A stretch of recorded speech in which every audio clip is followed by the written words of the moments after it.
ओम शांति। आज हम आपको बहुत सुंदर एक यात्रा पर ले चलते हैं। प्रजापिता ब्रह्मा कुमारी ईश्वरीय विश्वविद्यालय की ये 80 साल की यात्रा कैसे संपन्न हुई। इसकी शुरुआत स्वयं परमपिता परमात्मा ने 1936 में दादा लेखराज के माध्यम से किया। दादा लेखराज बहुत ही संपन्न परिवार के थे, हीरे जवाहरात के व्यापारी थे और स्वभाव से बहुत दयावान, उदार दिल, कई मूल्यों से सुसज्जित उनका जीवन था। भक्ति भावना से पूर्ण जीवन में उन्होंने लगभग 12 गुरु किए थे और हर गुरु से कोई न कोई विचित्र अनुभव था। इसलिए उनकी तलाश और आगे बढ़ती थी कि आखिर भी सत्य क्या है। एक समय का अनुभव आपको बताती हूँ कि पिताश्री ब्रह्मा बाबा के घर में नामकरण का दिन था। काफी मेहमान आए हुए थे और अचानक गुरु की टेलीग्राम आई और उस टेलीग्राम के अंदर ये लिखा था कि वो अर्जेंट मिलना चाहते हैं। पिताश्री ब्रह्मा बाबा ने जाने की तैयारी की। परिवार के सभी सदस्य ने रोकना चाहा कि ये नामकरण का कार्यक्रम पूरा हो जाए, उसके बाद आप जाइए। पिताश्री जी ने उस वक्त यही कहा, गुरु का बुलावा काल के बुलावे के बराबर है। जिस तरह अगर काल आ जाए तो हम ये नहीं कहेंगे भाई हमारे घर में नामकरण चल रहा है, बाद में ले जाइए। ठीक इसी तरह गुरु का इतना रिगार्ड कि उनका जैसे ही मैसेज मिला तुरंत निकल पड़े। जैसे ही गुरु के पास पहुंचे तो गुरु ने उस वक्त दादा लेखराज से कहा कि मुझे 10,000 रुपए की आवश्यकता है। 1936 की बात है, जब आने आने की चीजें मिलती थी तो 10,000 आज के कितने बराबर हो जाते थे। परंतु पिताश्री जी ने बिना कुछ पूछे, क्यों चाहिए, कैसे इतने पैसे की आवश्यकता पड़ी, बिना कुछ पूछे ही 10,000 निकाल करके दे दिया। परंतु गुरु जी के मन में आया कि मुझे बताना चाहिए इन्हें कि मुझे ये पैसा क्यों चाहिए। और तब गुरु जी ने कहा कि मेरे एक शिष्य सट्टे में हार गया है, उसकी इज्जत बचाने के लिए ये पैसे की आवश्यकता पड़ी है। तब दादा लेखराज को ये महसूस हुआ कि अगर एक शिष्य को एक सट्टे की आदत से नहीं मुक्त कर सकते हैं तो वो हमारी गति सदगति क्या कर सकेंगे। इस तरह से एक और गुरु की खोज में और ऐसे करते करते 12 गुरु उन्होंने जीवन में किए। लेकिन एक समय था कि जब बैठे थे और अचानक वो ध्यान मग्न हो गए और उन्हें विष्णु के विभिन्न स्वरूप का साक्षात्कार होने लगा। अत्यंत खुशी थी कि शायद आज मुझे अपनी भक्ति का फल प्राप्त हो रहा है। और इतनी खुशी थी, लेकिन जैसे एक संदेश साथ में सुना, अहम चतुर्भुज तत्त्वम्। समझ नहीं पा रहे थे कि ये वरदान था या संदेश था या क्या था और कौन करा रहे हैं, कौन ये मैसेज दे रहे हैं, समझ नहीं पाए।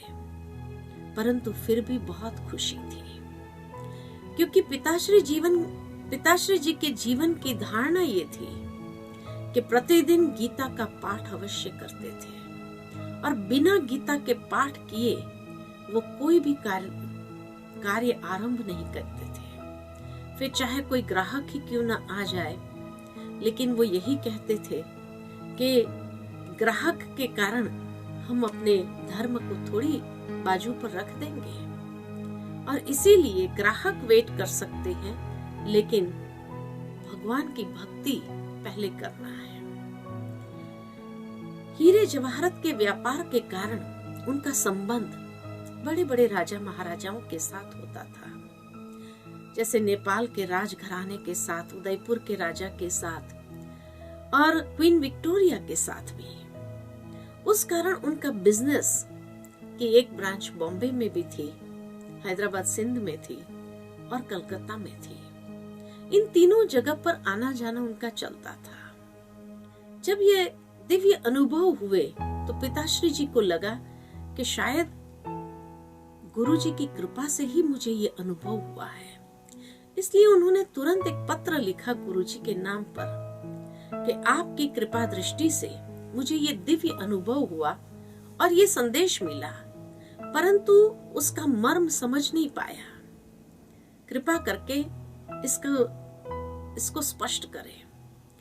तब गुरुजी ने पत्र लिखा, तब 12वें गुरुजी ने पत्र लिखा कि मेरे जीवन में अभी तक मुझे ऐसे कोई दिव्य अनुभव नहीं हुए हैं, और इसीलिए अगर आपको ये दिव्य अनुभव हुए तो उसका स्पष्टीकरण मैं कैसे कर सकता हूँ। शायद भगवान ने ही आपकी भक्ति का फल आपको दिया है और इसीलिए वही आने वाले समय में इसका स्पष्टीकरण कर सकेंगे।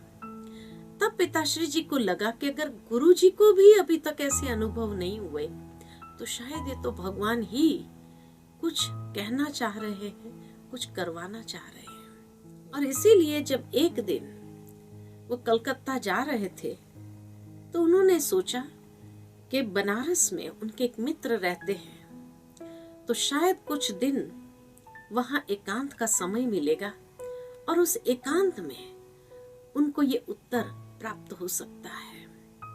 इसीलिए बनारस में उतर गए।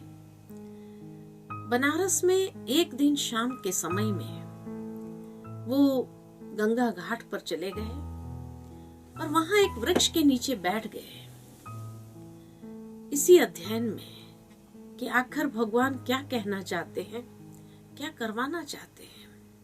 तभी वो फिर से दिव्य ध्यान की स्थिति में चले गए और उस ध्यान की स्थिति में उन्हें 4 साक्षात्कार हुए।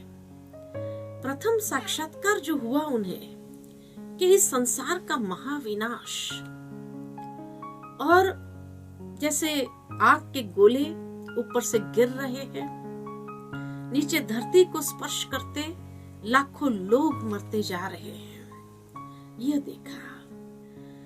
दूसरा दृश्य इसके बाद उन्होंने देखा कि किस तरह जाति भेद, धर्म भेद, भाषा भेद, इन भेदों के कारण लड़ाई झगड़े हो रहे हैं और एक खूनी नाहक खेल हो रहा है।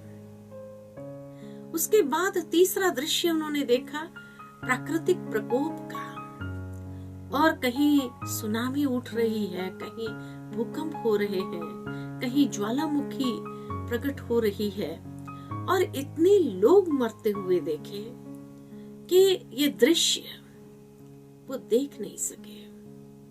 तब उन्होंने आंसुओं से भगवान से यही प्रार्थना करने लगे कि हे प्रभु, ये दृश्य मैं देख नहीं पा रहा, इससे तो कोई मोहिनी स्वरूप आपका दिखाइए। और उसके बाद उन्होंने चौथा दृश्य देखा कि किस तरह इस संसार का महान परिवर्तन हो रहा है और पवित्र आत्माएं ऊपर से नीचे उतरती जा रही है और कोई न कोई देव या देवी का स्वरूप लेकर के एक बहुत सुंदर दैवी दुनिया की रचना होती है। और फिर एक आवाज सुनाई दिया कि निकट भविष्य में ऐसे महाविनाश के बाद ऐसी सुंदर दुनिया तुम्हें बनानी है, तुम्हें बनानी है, तुम्हें बनानी है। पिताश्री जी को समझ में नहीं आया कि आखिर भी ये दृश्य कौन दिखा रहा है, कौन इतने दिव्य अनुभव करवा रहे हैं और आखिर भी भगवान क्या कहना चाह रहे हैं। वहां से फिर वो चले, कलकत्ता पहुंचे और जब वो अपने हीरे जवाहरत के दुकान में बैठे, जब हीरे जवाहरत को देखा तो उन्हें ऐसा महसूस हुआ जैसे ये तो पत्थर है। उनका मन नहीं लगा। वहां का बिजनेस उनका पार्टनर देख रहा था पार्टनर से कहने लगे कि मुझे ये पत्थर नजर आ रहे हैं और मैं अभी ये बिजनेस में रहना नहीं चाहता हूँ, हिसाब कर दीजिए और मुझे अपना हिस्सा दे दीजिए, मैं अलग होना चाहता हूँ। उतने में उनके पास में एक टेलीग्राम आया हैदराबाद सिंध से कि उनके चाचा की तबीयत बहुत खराब हो रही है और उनकी अंतिम इच्छा ये थी कि वो दादा से मिलना चाहते थे। सारा पार्टनर के ऊपर छोड़ करके पिताश्री जी वहां से रवाना हुए और हैदराबाद सिंध के लिए, परंतु जब वहां पहुंचे तो चाचा ने शरीर छोड़ दिया था। लेकिन जब बॉडी रखी थी और उस समय बॉडी के पास बैठे थे और ये पूर्व दिव्य अनुभव का चिंतन भी चल रहा था, वो बातें भी मन के अंदर आ रही थी कि उसी समय उन्हें एक और दिव्य अनुभव हुआ कि चाचा के अंतिम समय की स्थिति, आत्म साक्षात्कार हुआ। ये शरीर और आत्मा दो चीज है।